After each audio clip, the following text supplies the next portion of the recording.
Assalamualaikum warahmatullahi wabarakatuh. Perkenalkan, nama saya Hanifah Suryani dari kelas 2D. Di sini, saya akan menjelaskan mengenai diagram otak dan wilayah otak terkait penyakit depresi. Yang pertama, korteks prefrontal. Korteks prefrontal terletak di bagian depan otak, tepatnya di lobus frontal, memiliki peran krusial dalam fungsi eksklusif seperti pengambilan keputusan, perencanaan, memori kerja, dan regulasi emosi.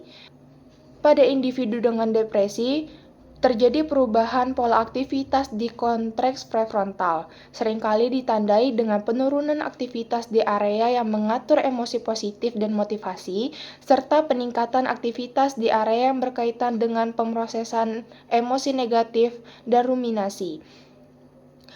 Hal ini dapat menjelaskan mengapa penderita depresi mengalami kesulitan berkonsentrasi, mengambil keputusan, dan mengendalikan pikiran negatif secara efektif. Yang kedua, yaitu amigdala. Amigdala adalah struktur berbentuk kacang almond yang terletak di dalam otak, tepatnya di bagian lobus temporal. Ada dua amigdala, satu di setiap sisi otak.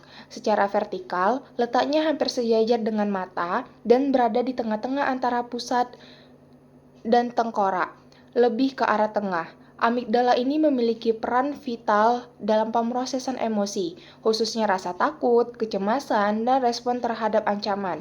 Para individu yang mengalami depresi, amigdala cenderung menunjukkan peningkatan aktivitas dan responsivitas yang berlebihan terhadap stimulasi emosional yang negatif. Hal ini dapat berkontribusi pada peningkatan perasaan cemas, kesedihan, dan kesulitan dalam mengatur emosi. Yang ketiga, ada hipokampus. Hipokampus ini terletak di dalam lobus temporal otak, tepatnya di bagian medial atau dalam otak, dan merupakan bagian dari sistem limbik. Setiap orang memiliki dua hipokampus, satu di setiap belahan otaknya. Secara visual, hipokampus menyerupai bentuk kuda laut. Itulah sebabnya namanya berasal dari bahasa Yunani yang berarti kuda laut. Hipokampus ini memiliki peran sentral dalam pembentukan memori, pembelajaran, dan regulasi respons stres.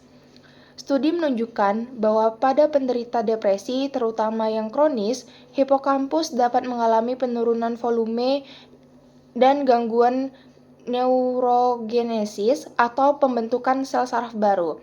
Perubahan ini diyakini berkontribusi pada gangguan memori, kesulitan belajar, dan peningkatan kerentaan terhadap efek stres yang sering dilaporkan oleh individu depresi.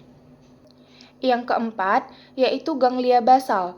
Ganglia basal ini terletak jauh di dalam otak, tepatnya di bawah korteks cerebral, dan merupakan sekelompok struktur yang terkait erat dengan korteks cerebral, talamus, dan batang otak.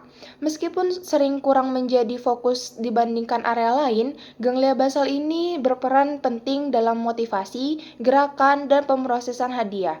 Disfungsi pada ganglia basal dalam konteks depresi dapat berkontribusi pada gejala seperti anhedonia atau ketidakmampuan merasakan kesenangan, kurangnya motivasi, dan kelelahan fisik yang merupakan ciri umum dari depresi.